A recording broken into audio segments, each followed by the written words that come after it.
Hi, it's Dr. Garza here. Today we're talking about how to choose your plastic surgeon for your breast reconstruction. When choosing your plastic surgeon for your breast reconstruction, you want to remember BECC.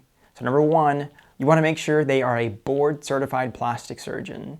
You can find this by asking them directly, looking for this logo on their website or in their office. Experience level. You want to ask them what level of experience they have doing reconstructive surgery, especially when it comes to a microsurgery breast reconstruction.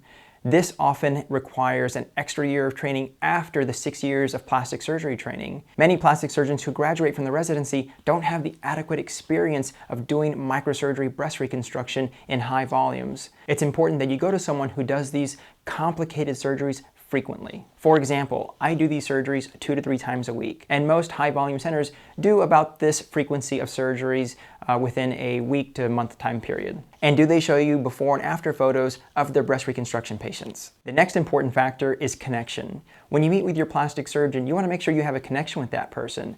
That surgeon's going to be very involved in your care before surgery, during surgery obviously, and after surgery.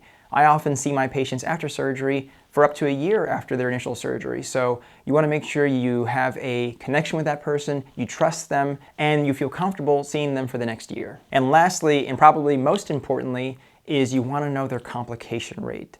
What types of complication rates do they have, in particular with breast microsurgery? The complications that we're referring to are flap loss rate and take-back rate. The flap loss rate is a problem with the blood vessel connection that causes the flap to cease living, and that requires the flap to be removed. It's very important to understand that when microsurgery is done, it's a complicated surgery, and again, you want that person who has lots of experience doing these procedures, understands the nuance of these complicated procedures, and has a good track record with a low complication rate, especially with flap failures and takebacks. For flap failures, the national average is between 2 and 3% for high volume centers. In our practice, in over a year, in more than 100 flaps, we've had 0 flap losses.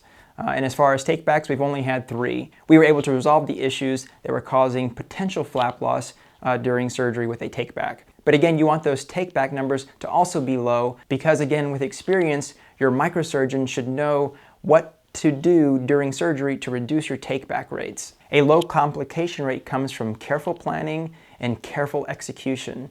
Not all experience is the same. Some plastic surgeons who have lots of experience still have a very high complication rate. So you want to make sure you ask them specifically, what is your take-back rate and what is your flap loss rate? I hope you found this video helpful. Check out our YouTube channel for more helpful videos. Thanks.